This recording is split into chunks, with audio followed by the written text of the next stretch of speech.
Napatay ang isang Pilipino fisherman habang nangingisda. May dapat bang sisihin sa insidente? Kwento ng mga ngisda, nahihirapan huminga ang kanilang kasamahan. Kaya agad tumawag ng Philippine Coast Guard na malapit doon. Sumaklolo naman agad ang PCG ship. Agad umalis ang Philippine Coast Guard para sagipin ang nahihirapan. Ang kaso, alam ng China na may problema dahil biglaan ang pag-alis ng PCG. Habang sumasaklolo sa buhay pa sanang nahihirapang humingang mga ngisda, tila nang iinis pa ang China. Sinusundan ang PCG. Bukod sa napakalakas ng alon, nanggugulo pa ang Chinese Coast Guard sa pagsagip para mas matagalan ang operasyon. Kalaunan, huli na talaga ang lahat at nasawi na ang mga ngisda. And what is surprising is that they never really attempted to express help or assistance. Ang ginawa pa nga nila, they still shadowed the Filipino fishing boat and Coast Guard vessel, which made it very hard for the Filipino fishing boat to maneuver to get near to our Coast Guard vessel, BRP Cabra. Nang dadalhin naman ang mga ngisdang patay sa Subic, Zambales, sinamantala ng Chinese Coast Guard ang pag-alis ng PCG BRP Cabra.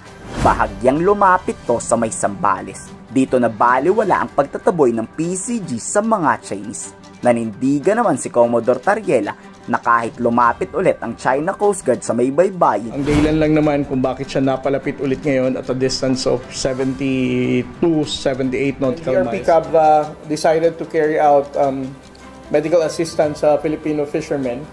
This China Coast Guard vessel took advantage of that opportunity na walang lumayo ang BRP Cabra.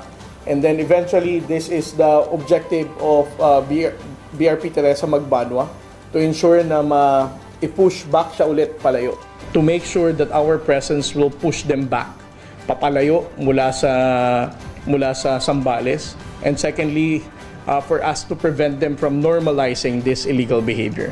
Nasa Zambales na nga rin ang ipinalit sa BRP Cabra na BRP Teresa Magbanwa para gitgitin ang Chinese Coast Guard na pumasok sa EEZ. Agad naman tayong rinadyohan ng China. China pa nga ang galit. Delikado raw kasi ang ginagawang pagdikit ng barko ng Pilipinas.